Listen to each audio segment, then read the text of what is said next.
The year was 1865, and the wilderness beyond the Missouri River was as cruel as it was vast. Rain lashed the darkened pines, striking their branches with the sharp rattle of rifle shot, and thunder rolled over the endless ridges as though the earth itself were warning of calamity. In the heart of that storm stood a cabin built of pine logs blackened by smoke and fire, a lone island of fragile humanity in a sea of untamed night. Inside, a single sound pierced through the crackle of the hearth and the hammering rain upon the roof, an infant's cry, raw, urgent, and unrelenting.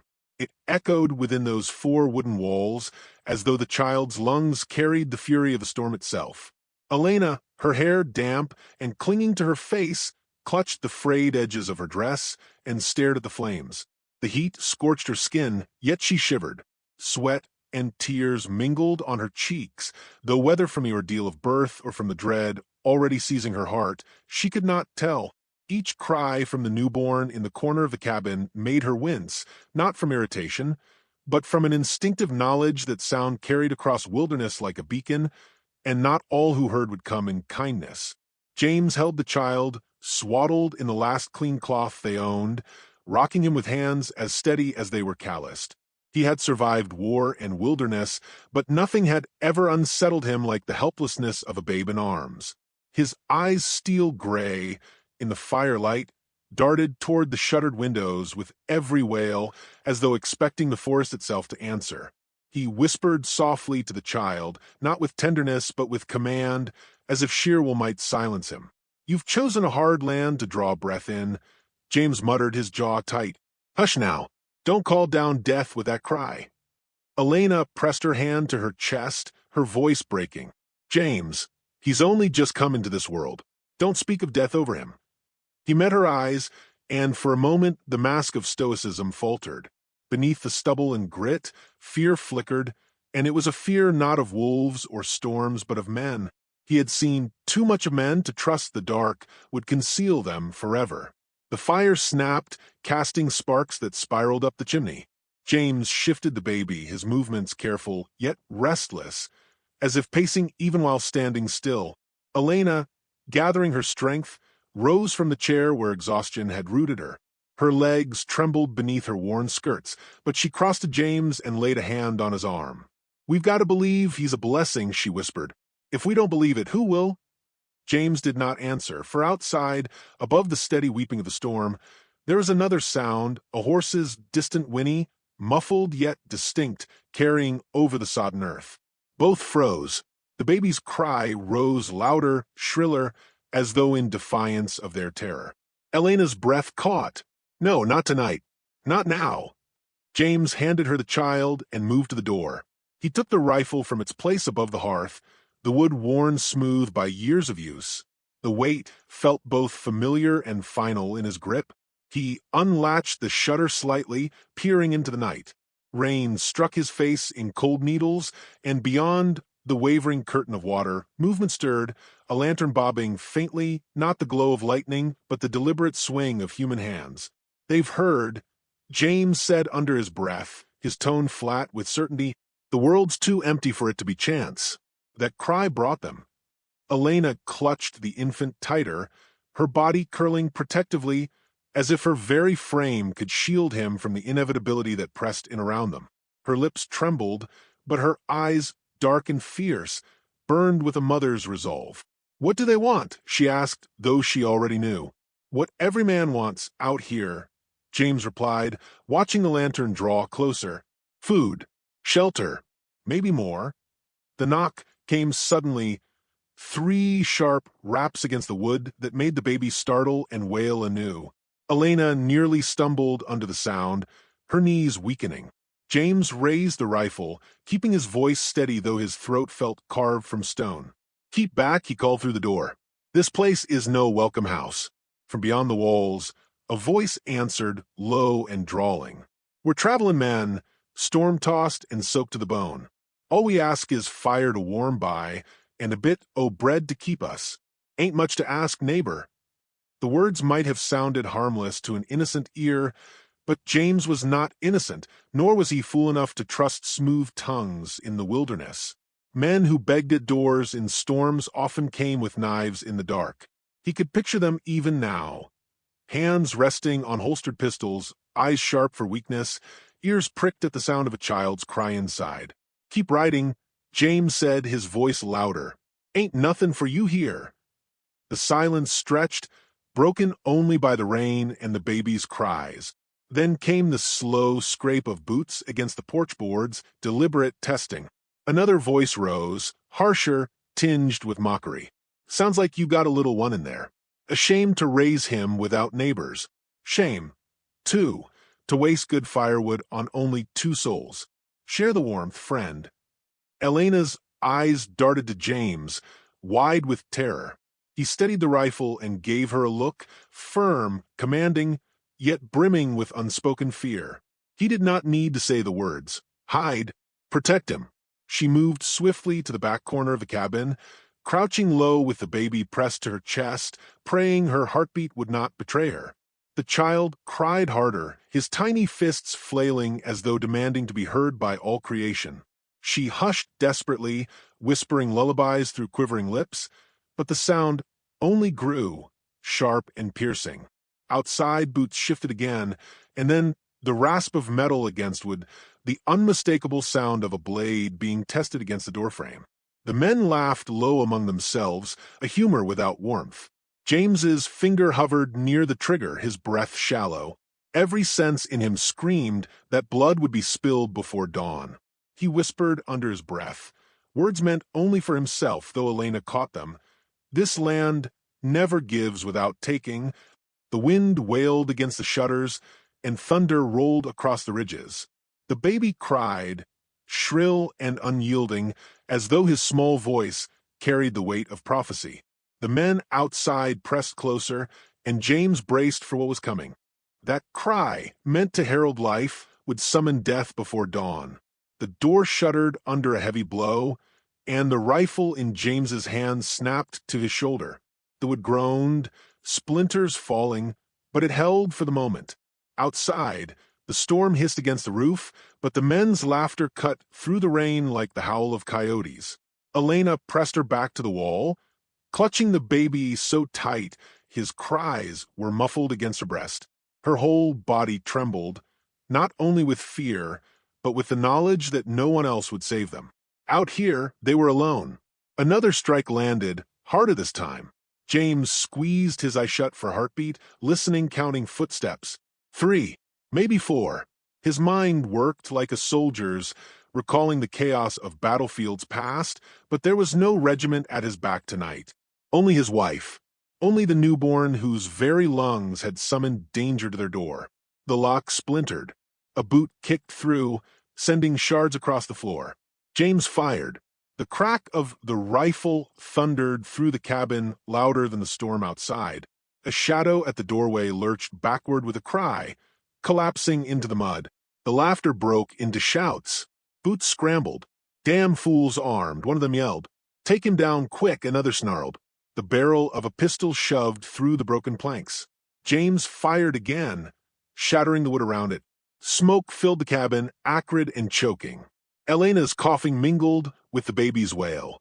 James cursed under his breath, already reloading, hands steady though his pulse hammered in his throat. Bullets tore through the walls, splinters flying like angry bees. Elena shielded the child with her own body, curling around him, whispering broken prayers that vanished under the roar of gunfire. James dropped behind the table, using it as cover, and fired through the gaps. A man screamed outside. Then came silence, broken only by the rain and the pounding of horses' hooves retreating into the dark. For a moment James dared to hope it was over. He lowered the rifle, chest heaving, the taste of gunpowder bitter on his tongue. He crossed quickly to Elena, kneeling beside her. Her face was pale, but uninjured. The baby still cried, alive and unbroken. Relief softened his stern features for only a breath. Then the smell reached him, burning straw. He rushed to the shutter, threw it open, and cursed aloud. The stables were ablaze, flames clawing into the night sky, sparks carried by the storm winds. One of the men, before fleeing, had set fire to the only shelter for their horses, the only beasts that could carry them from this place. "Elena, we have to go." She stared at him, stricken. "Into the storm? With him." "With him?" James said, voice rough but resolute. He helped her to her feet, thrusting the rifle into her arms long enough to gather what little food remained, a satchel of hardtack, a flask of water. Then he took the gun back, slinging the strap over his shoulder. The cabin groaned as the fire spread from the stables, the smoke beginning to seep through the cracks. James threw his coat over Elena's shoulders, pulling her close, his other arm around the child. Together they burst into the storm. Rain doused them instantly, soaking through cloth and chilling them to the bone.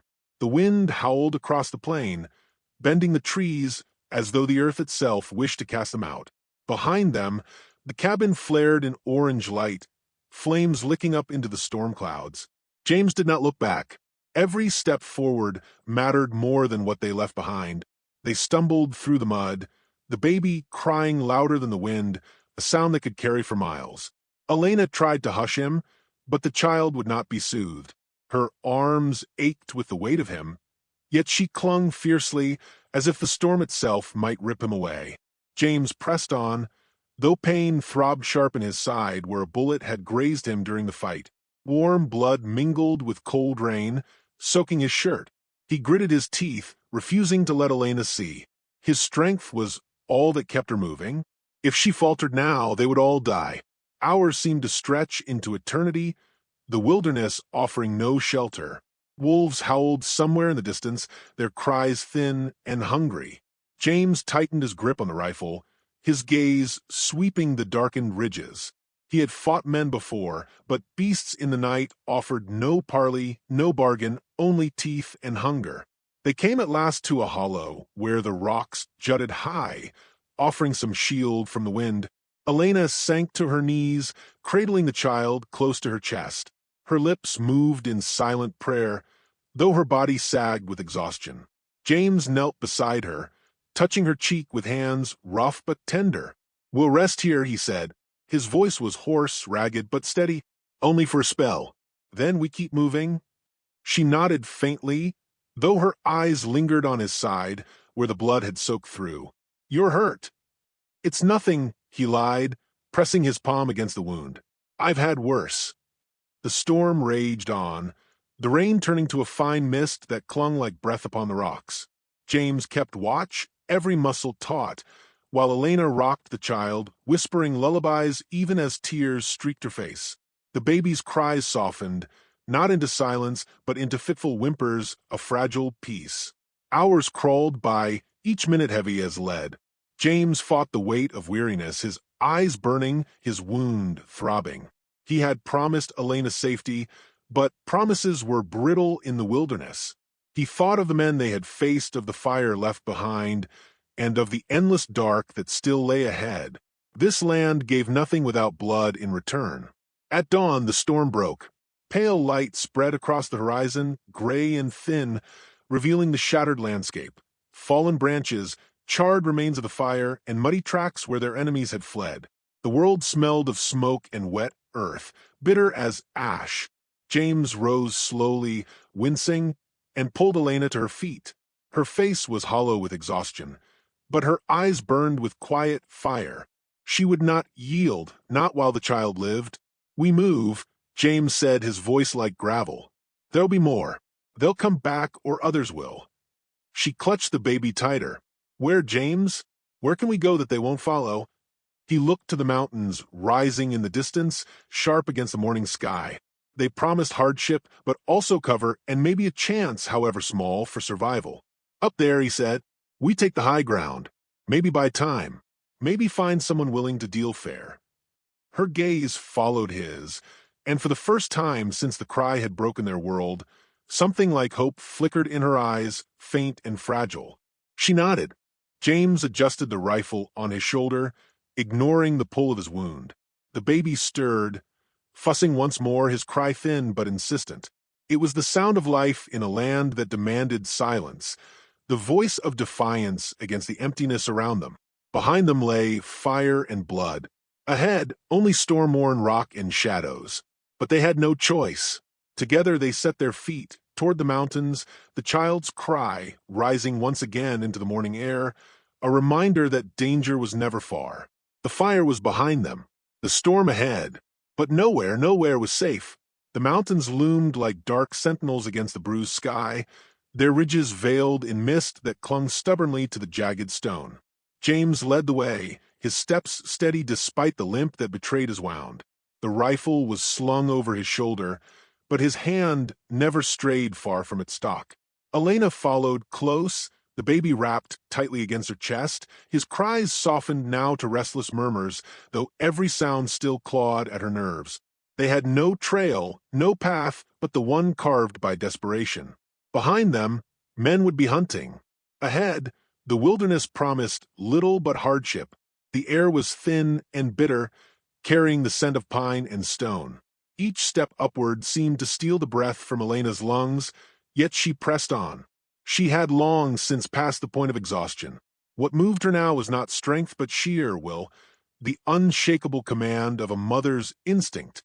Her gaze fell often upon James, noting the way he pressed his hand discreetly against his side, the way his jaw clenched with every step. He was weakening, and though he bore it with silence, she saw the truth as clear as the rising sun. By midday, the storm had passed, leaving the mountains cloaked in damp silence. It was there, in a shallow valley between two ridges, that they stumbled upon a figure, a man alone, tending a small fire beneath an outcrop of rock. He rose swiftly at their approach, his hand flying to the knife at his belt. His hair was black as the ravens that circled the peaks, his clothes weathered buckskin, and his face worn by a life of exile. James raised a hand, his voice rough. "We mean no harm, just passing through." The man's eyes, dark and sharp, flicked to the baby, then to James's side where blood still stained the shirt. He said nothing for a long moment, the fire snapping softly between them. Finally, he lowered the knife. "You won't pass far with him bleeding like that." Elena's heart tightened. "Can you help?" The stranger hesitated, then gave a single nod. "For now." They sat beneath the outcrop, the stranger heating a blade in the fire before pressing it to James's wound. James bit back a cry, the muscles in his neck corded with strain. Elena reached for his hand, gripping tight, as if her strength might hold him together. The stranger worked in silence, searing the wound shut, then bound it with strips of cloth torn from his own shirt. When it was done, James slumped against a stone, pale but alive. The stranger returned to his fire without word, yet his presence was no longer hostile. Elena studied him, sensing something in the lines of his face, solitude, loss, perhaps a burden not unlike their own. "What do they call you?" James asked after long silence. The man shrugged. "Names matter little when no one waits to speak them. Call me whatever suits you." Elena, still rocking the baby, said softly, "Then we'll call you friend." For 2 days they traveled together, the stranger guiding them through hidden passes and narrow ridges where no rider could easily follow. He spoke little, yet his knowledge of the land was their salvation. He showed Elena how to quiet the baby with herbs boiled into a weak tea, how to move silently even while burdened. James trusted him not out of comfort but necessity, though he kept the rifle close at hand. But the reprieve could not last. On the third morning, as dawn spilled cold light across the peaks, the echo of hooves reached them. James stiffened, his hand tightening on the rifle. Elena clutched the baby, her breath coming fast. The stranger crouched low, listening. "They've found you," he said flatly. "The ones who burned your home." The pursuit drew closer with every heartbeat. There was no time for flight. The stranger led them into a narrow defile where the rocks formed a natural barricade. "Here," he said, "you hold them. I'll circle from behind."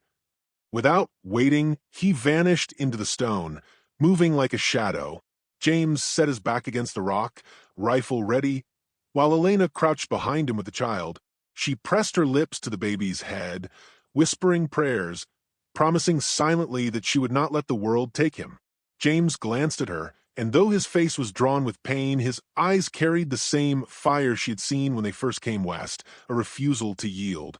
The bandits came fast, their horses sliding on the loose shale, their shouts echoing off the cliffs. The first bullet struck the rock above James's head, showering them with stone dust. He fired back, the crack of the rifle splitting the morning. One rider toppled, crashing to the earth.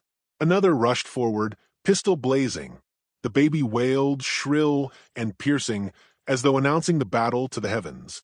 Elena shielded him, her ears ringing with every shot. James fought like a man with nothing left to lose, each pull of the trigger fueled by the memory of fire and loss. The bandits pressed hard, circling, their laughter sharp with cruelty. Then the stranger struck, descending from the rocks above with knife in hand. He cut one man from the saddle, the horse bolting in terror. Chaos broke their ranks, but not enough. A pistol cracked, and James staggered, the bullet tearing through his chest. He fell to one knee, gasping, blood darkening his shirt. Elena cried out, but James forced himself upright, bracing against the rock. His voice rasped, barely more than a whisper. "Take him, Lena. Protect the cry that gave us everything." The words carved themselves into her heart like fire. She reached for the rifle as James faltered. The bandits pressed closer, one raising his pistol toward her. With hands steadied not by training, but by love, Elena fired. The man dropped, his gun clattering to the stones. Silence fell in the wake of the shot, broken only by the ragged breathing of the wounded and the cry of the infant. The remaining bandits, shaken by the ferocity of their prey, turned tail and fled into the mountains, their shouts fading on the wind. Elena dropped to James's side, cradling his head in her lap. His eyes, once sharp and unyielding, now dimmed, though the ghost of a smile touched his lips. He reached weakly toward the baby, his hand trembling as it brushed the child's cheek. Then his gaze found Elena's, and with one final breath, he was gone. The stranger stood nearby, silent, his knife stained, his expression unreadable. Elena wept quietly, the baby's cries filling the hollow like a hymn. The mountains stood witness, their peaks touched by the first rays of sun. Hours later, when the tears had run dry, Elena rose. She wrapped James's coat around the child, lifted the rifle with a steadiness born of grief and resolve, and turned her face toward the horizon. The wilderness would demand everything, but she would give it. For the child, for the man who had given his last breath to see him live. The cry that had shattered their world was also the cry that would carry them forward. So, what do we take from this tale? Perhaps it is this: the frontier was never just a place, it was a test of will, a proving ground for love, for sacrifice, for the strength to rise when all else was broken. If this story moved you, remember it, share it, and keep it alive. For in every cry, there is both an ending and a beginning.